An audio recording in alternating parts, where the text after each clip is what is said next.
Berlatar di Sisilia, Italia, cerita diawali dengan memperlihatkan seorang bos mafia bersama anaknya yang baru saja pulang setelah mendapatkan panggilan darurat dari salah satu anak buahnya, di mana si bos menyuruh anaknya untuk menunggu sebentar di mobil, kemudian menghampiri anak buahnya yang nampak ketakutan, tegang, dan gugup seperti sehabis melihat sesuatu yang mengerikan. Dan ternyata wajar saja dia ketakutan, karena bagaimana tidak saat si bos melangkahkan kakinya ke dalam, dia melihat kebrutalan yang benar-benar di luar batas ketika seluruh anak buahnya yang terjaga telah tewas dengan kondisi yang sangat-sangat mengenaskan dan tidak manusiawi.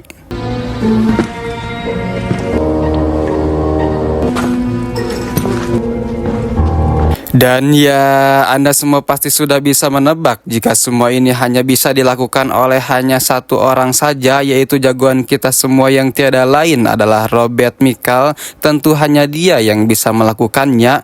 Robert sengaja membiarkan dirinya tertangkap dan sengaja membiarkan 3 anak buahnya si bos ini tetap hidup agar bertemu langsung dengan si bos yang menjadi tujuan utamanya. Tu sei chi sono. I know what you are. Robert mengatakan jika saja anak buahnya mengizinkan ia masuk, mungkin mereka sekarang masih hidup. Ia hanya ingin mengambil sesuatu yang bukan milik si bos, sesuatu yang telah dicuri si bos dari seseorang. Yang ketika Robert melihat kunci di pinggangnya, disitulah Robert bisa langsung menebak jika sesuatu itu disimpan di dalam sebuah ruangan yang harus dibuka menggunakan kunci tersebut. Sehingga seperti biasa, Robert langsung menyalakan timer di jam digitalnya yang diset 9 detik untuk memberikan waktu agar si bos memberikan kunci tersebut, sekaligus memberikan kesempatan untuk bertobat untuk melanjutkan hidupnya. Namun ketika si bos enggan melakukannya, Robert langsung menjelaskan bagaimana mereka semua mati dimulai dengan kesalahan satu anak buahnya yang menodongkan senjatanya terlalu dekat, yang apabila dia menarik pelatuknya maka ia akan menyebabkan anak buah di sebelah kanannya mati tertembak, dan seterusnya. Yang ketika si bos dan semua orang keheranan dengan perkataannya, tiba-tiba selalu saja seperti ini mereka para penjahat dari film ke-1 dan ke-2, mereka selalu diberi kesempatan untuk bertobat dan melanjutkan kehidupannya yang lebih baik lagi. Tetapi mereka memilih mati tanpa mempertimbangkan berhadapan dengan siapa yang, jika Anda baru saja mengenal Robert Michael tanpa melihat yang pertama dan keduanya dulu, maka saya akan memberikan sedikit gambaran tentang sosok Robert Michael yang merupakan seorang pria tua biasa yang sudah pensiun dari profesinya. Profesi di sini yang saya maksud bukan profesi yang bisa dilakukan oleh orang biasa, butuh skill, pengalaman, dan kecerdasan yang tidak dimiliki oleh semua orang. Yang meski beliau sudah pensiun, tetapi ketika melihat ada orang yang dijahili, disakiti, dibuat menderita, sementara di sisi lain ada yang hahehe menikmati penderitaannya tersebut, maka dia akan muncul menjadi penyeimbang.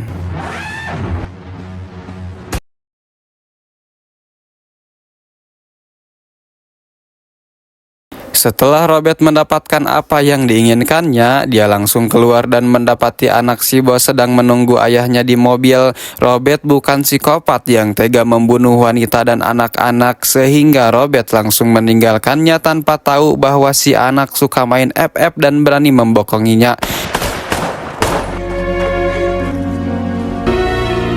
Dalam kondisi terluka parah, Robert tetap bersikeras untuk pulang dengan mengendari mobilnya, sehingga tanpa sengaja beliau pingsan tepat di pinggir jalan dengan ditemukan oleh petugas polisi yang sedang berpatroli, yang langsung membawanya ke desa untuk segera diobati oleh dokter setempat.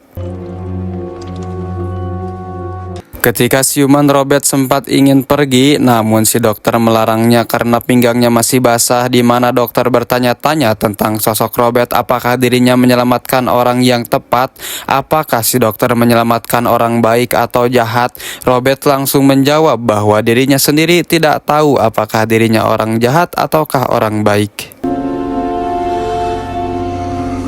3 hari berlalu, luka Robert pun berangsur pulih, namun belum sembuh total, bahkan harus menggunakan tongkat untuk berjalan kaki. Dokter yang baik ini pun membiarkan Robert untuk berjalan-jalan ke alun-alun supaya Robert mendapatkan udara segar.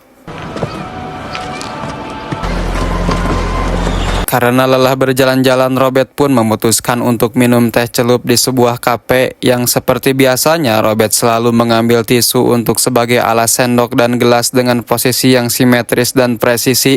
Bukti bahwa Robert tipikal orang yang rapi, terencana, terukur, dan selalu memperhitungkan segala sesuatunya.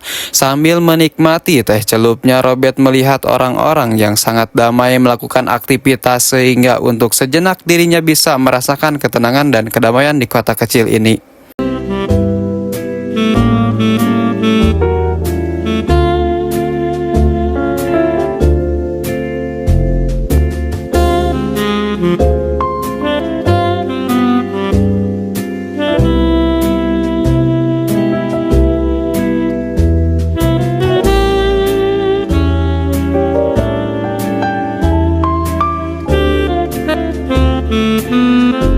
Tak lama muncullah seorang polisi bernama Gio, orang yang sudah menyelamatkan Robert di pinggir jalan. Gio sadar betul bahwa Robert adalah seseorang yang sedang terlibat masalah karena tidak mungkin orang biasa mendapatkan luka tembak yang seperti Robert dapatkan. Gio langsung menjelaskan bahwa kota ini adalah kota yang damai yang dipenuhi orang-orang yang baik, sehingga dengan cara yang halus Gio meminta Robert untuk pergi apabila lukanya sudah sembuh total. Bye. Ciao Roberto. Gabby. Kembali lagi ke masalah, Robert terlihat sedang menghubungi seorang agen CIA dari divisi finansial bernama Emma untuk melaporkan bahwa ada sesuatu yang mencurigakan dari si bos mafia yang sudah dibunuh Robert. Robert hanya berniat mengambil sesuatu yang telah dicurinya, tetapi dia tak sengaja menemukan hal-hal yang janggal di tempat tersebut, sehingga Emma dan timnya diminta untuk pergi ke sana dan melakukan pemeriksaan. Sambil menunggu pulih total, Robert pun kembali berjalan-jalan keluar untuk menikmati keindahan dan kedamaian kota kecil ini. Namun sesuai kata Abah Wiranta bahwa kedamaian adalah satu-satunya hal yang tak bisa bertahan lama. Hal itu langsung terbukti ketika Robert mendapati sekelompok mafia muda yang dipimpin seorang pemuda cengos bernama Marco, yang kebetulan sedang menghajar penjual ikan gara-gara telat membayar iuran. Yang jika saja mereka tahu siapa Robert sebenarnya, mungkin Marco dan anak-anak buahnya akan berpikir dua kali untuk melakukan hal itu di sekitarnya.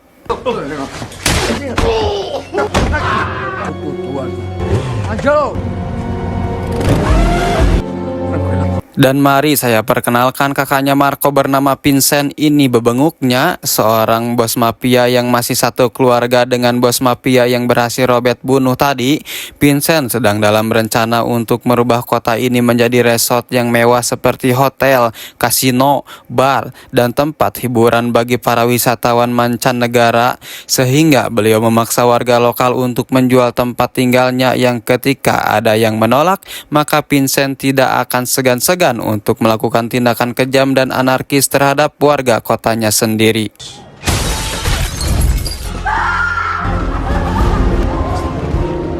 Beralih pada kediaman si bos mafia tua yang sudah Robert bunuh, Emma dan timnya menemukan sesuatu yang tak terduga, yaitu beberapa drum wine, vitamin sintetis, narkoba, berikut beberapa orang yang tewas mengenaskan, dan hanya ditemukan satu sidik jari saja di TKP ini, sehingga mereka termasuk Emma penasaran dengan siapa yang sudah melakukan semua hal ini. Money in there, is that connected? No, there's something else.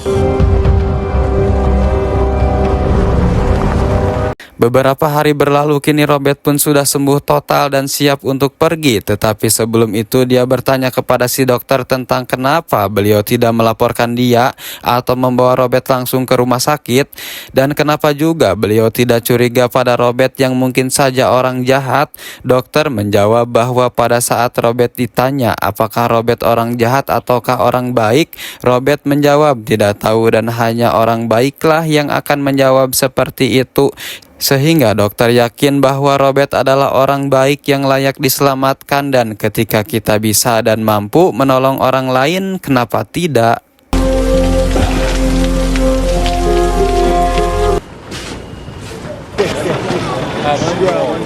Saat akan pergi itulah Robert dikejutkan dengan orang-orang yang beramai-ramai memadamkan kebakaran, dan ternyata tempat tinggal si penjual ikan sudah dibakar oleh oknum yang tidak bertanggung jawab. Namun yang paling menyedihkan adalah bukan soal warungnya yang ikut hangus terbakar, akan tetapi ada anak dan istri yang masih berada di dalam, hingga wajar sekali jika si penjual ikan histeris melihat rumahnya dilahap api. Ketika semua orang sedang fokus pada kebakaran, hanya Robertlah satu-satunya yang mampu melihat situasi sekitar. Ketika Marco dan anak-anak buahnya hanya menonton kejadian ini dari kejauhan, sehingga Robert yang sudah berpengalaman dalam dunia kriminal pun bisa menebak jika pelakunya adalah mereka semua.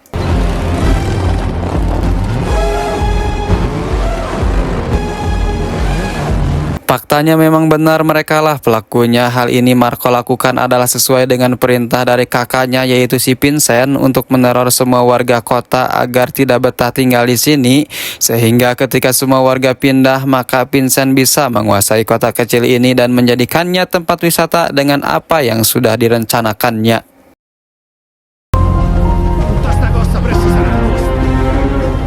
Kembali ke Robert yang sedang duduk sambil berdoa, dia benar-benar dilema entah harus pergi atau jangan, karena setelah melihat kedamaian di kota ini terganggu, akhirnya jiwa equalizer dalam dirinya kembali muncul.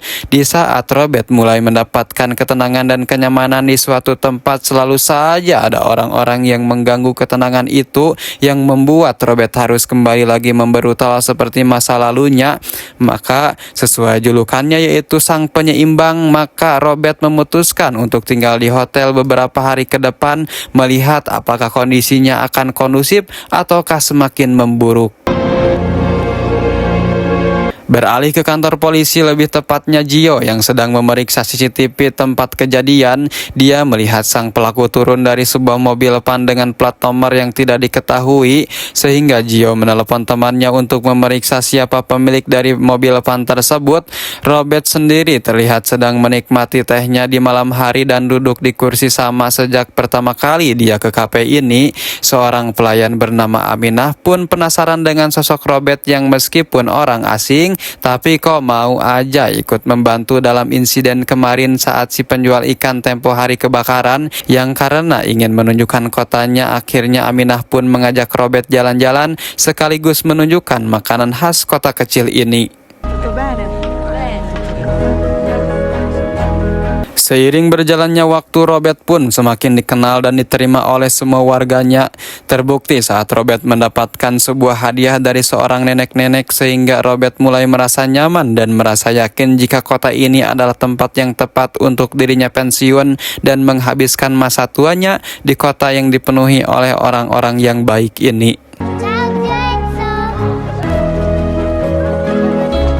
Suatu pagi ketika sedang ngeteh dan duduk di bangku yang sama, ada Emma yang ternyata berhasil melacak keberadaan Robert berdasarkan nomor telepon yang tempo hari Robert gunakan. Alih-alih bermaksud mengambil foto Robert secara diam-diam, Robert justru menyadari lebih dulu jika Emma menginginkan foto yang lebih jelas dan bagus. Robert dengan senang hati akan menghadap dan tersenyum ke hadapannya. Emma yang penasaran pun bertanya-tanya tentang Robert yang bekerja untuk siapa, kenapa sidik jarinya tidak bisa dilacak, kenapa identitasnya tidak ada dalam sensus penduduk, dan bagaimana dia membantai sendiri sekelompok mafia tersebut di tempat kemarin. Robert menjawabnya dengan santai bahwa dirinya datang ke Sisilia hanya ingin membawa sesuatu yang telah dicuri si bos mafia. Namun ketika berada di sana, dia tak sengaja menemukan hal-hal yang mencurigakan, yaitu narkoba yang sudah Emma dan timnya sita. Robert tidak mau tahu dan tidak mau ikut campur karena itu sudah bukan menjadi tugasnya lagi. Di sisi lain, Gio mendapatkan masalah ketika seorang guru mengatakan bahwa anaknya sudah dijemput oleh orang-orang berbadan besar dan seram, sehingga dia buru-buru pulang ke rumah. Yang alangkah terkejutnya saat Gio melihat istrinya baru selesai diperkosa dan diancam akan dibunuh. Yang semua ini tentu saja adalah perbuatan si Marco yang tidak ingin aksi kejahatannya terungkap.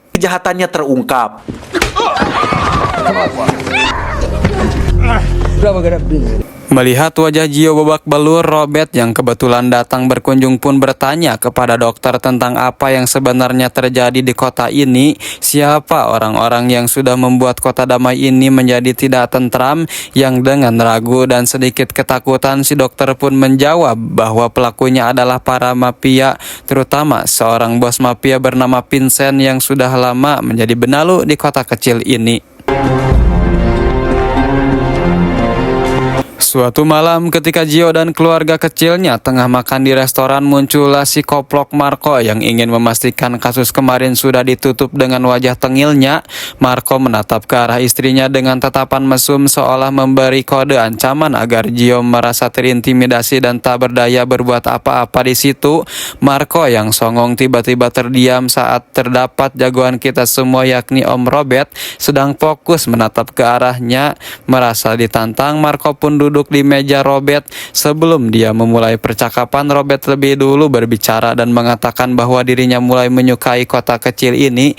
Jika Marco dan kelompoknya melakukan hal buruk, tolong dengan sangat lakukanlah di tempat lain, jangan di sini. Robert bukan mengancam tapi lebih ke menyiapkan, sehingga si Marco itu dan anak-anak buahnya malah tertawa.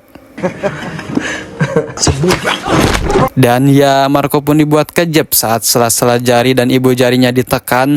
Robert menjelaskan sedikit tentang dunia medis bahwa apa yang Robert tekan sekarang adalah saraf median yang berfungsi untuk mengontrol gerakan jari sekaligus yang mengirimkan rasa sakit ke otak. Dari skala 1 sampai 10, rasa sakit yang Marco rasakan saat ini di skala 2, yang jika Robert tekan lebih keras lagi maka rasa sakitnya akan semakin luar biasa sampai Marco akan kencing di celana, sehingga Marco langsung menuruti perintah Robert untuk menyuruh keempat anak buahnya keluar dari restoran ini. Dirasa sudah aman, Robert pun melepaskan tangan Marco dan mencoba berbicara baik-baik tentang Marco yang masih muda dan masih punya masa depan yang masih panjang. Sangat menyayangkan sekali apabila dia harus mati malam ini, sehingga untuk kedua kalinya Robert memberikan kesempatan Marco untuk tidak mengulangi kesalahannya yang sama. Namun karena merasa punya backing yang kuat yaitu Vincent, Marco tetap tidak akan berhenti. Setibanya di luar, Marco segera menyuruh salah satu anak buahnya untuk segera mengambilkan satu mobil dan cepat-cepat menemui Vincent untuk mengadu ke kakaknya atas kejadian yang terjadi barusan. Karena masih kesal dan merasa dipermalukan, Marco yang sedang marah pun meminta pistol kepada anak buahnya dan bermaksud membunuh Robert saat itu juga. Akan tetapi sambil tersenyum dan mengangkat kedua tangannya, Robert pun menghampiri Marco yang sudah siap menyerang dengan senjata pisaunya dan diingatkan sudah, diperingatkan sudah, diberi kesempatan pun juga sudah. Kurang kumaha lagi atuh Marco harus mati di usia muda, dan Robert sangat menyayangkan akan hal tersebut.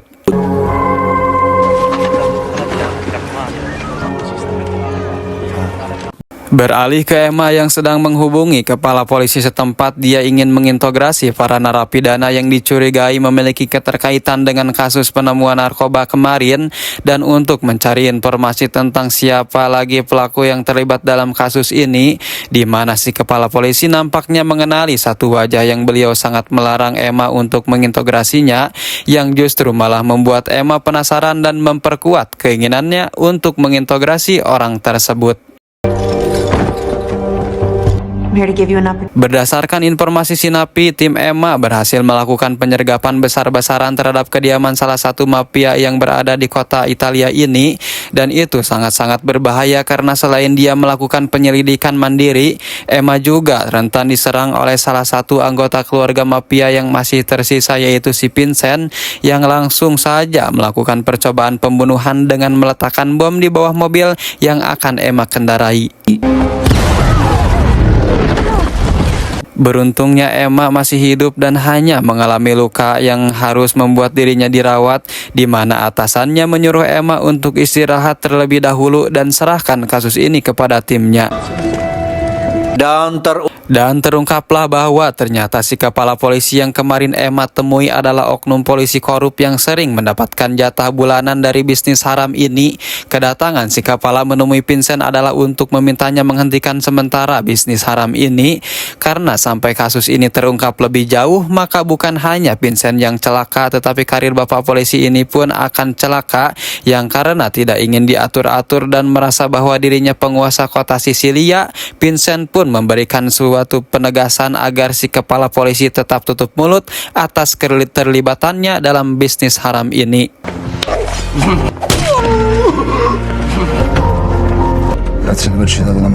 Malamnya Vincent memboyong seluruh anak buahnya untuk mencari pelaku yang telah membunuh Marco adiknya, di mana Gio lagi-lagi dijadikan tumbal dan bulan-bulanan mafia saat Vincent menembak telinganya. Yang karena tidak ingin ada korban jiwa, maka Robert pun terpaksa menyerahkan diri, yang tentu saja muncul dengan ekspresi tenang, santai, dan terukur, yang ketika Vincent akan menembaknya, tiba-tiba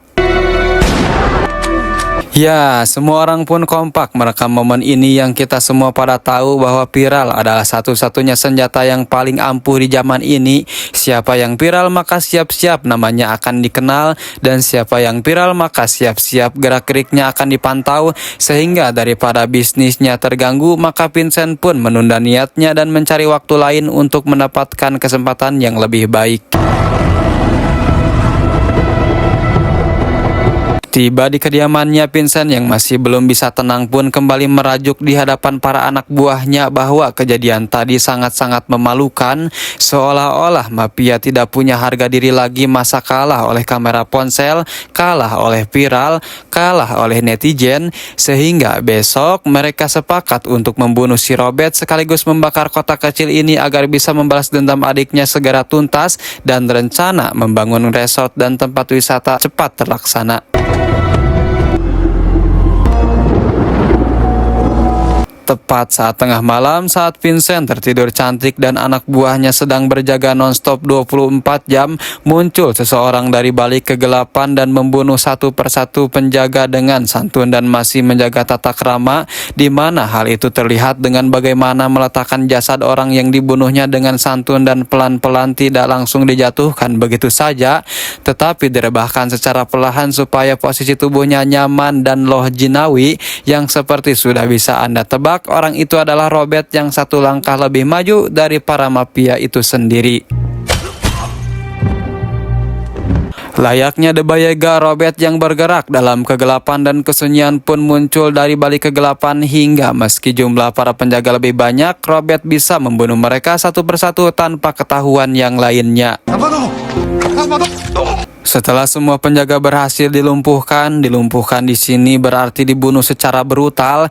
Kini Vincent tinggal sendirian saja dan terbangun oleh tetesan darah yang jatuh dari atas, yang ketika dia menyadarinya, tiba-tiba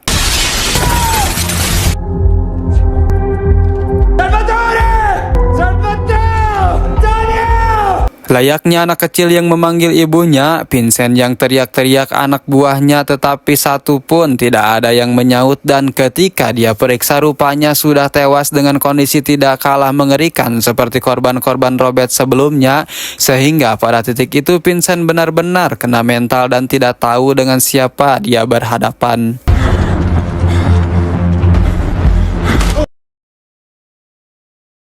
Ketika siuman, Vincent sudah dalam kondisi terikat dengan mulut berbusa karena Robert sudah memasukkan narkoba secara paksa ke dalam mulutnya. Hingga dengan kata lain, Vincent saat ini mengalami overdosis, yang menurut hitungan Robert, jantung Vincent akan terhenti setelah beberapa hitungan menit saja. Yang karena ingin memberinya kesempatan, Robert pun melepaskan ikatan Vincent supaya dia bisa keluar dan mencari dokter, itu pun kalau waktunya masih ada.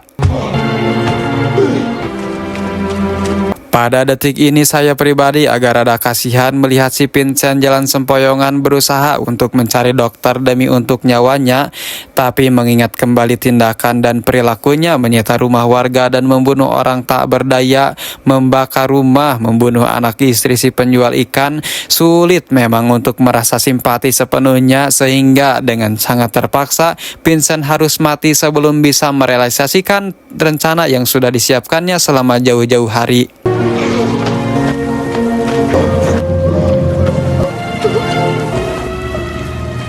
Beberapa hari berlalu, Robert menjenguk Emma di rumah sakit saat tepat para polisi berhasil menangkap semua gembong mafia Italia yang terlibat dalam bisnis haram ini. Habis semua mafia Italia ini, benar-benar habis tak tersisa, dan tentu saja Emma berterima kasih kepada Om Kuat ini.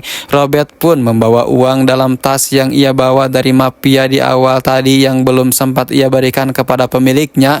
Jadi kronologinya adalah ada seorang kakek tua yang merupakan mantan buruh bangunan yang telah pensiun. Dana pensiunan dikabarkan hilang karena diretas atau dihack oleh pihak yang tidak bertanggung jawab. Robert mencoba melacak uang tersebut yang muncullah nama si bos mafia, sehingga kedatangan Robert di awal film di Sisilia tadi adalah untuk mengambil kembali uang tersebut diserahkan kepada kakek pensiunan, dan bahkan Robert sendiri tak terlalu dekat dan tidak kenal dengan orang yang ditolongnya tersebut. 6,400 cash US. Setelah sembuh, Emma langsung membawa uangnya dan langsung diserahkan kepada pemiliknya, yaitu si kakek dan istrinya. Emma datang di waktu yang tepat karena keduanya baru saja akan pindah tempat tinggal karena tidak mampu membayar uang sewa. Yang karena si kakek bertanya siapa yang telah menolongku, Emma menjawab si Robert. Si kakek sama sekali tidak mengenali nama tersebut, sehingga kini Emma sadar jika Robert adalah benar-benar orang tulus, dan bahkan orang asing pun ia tolong tanpa pamrih dan tanpa mengharapkan imbalan sedikit pun.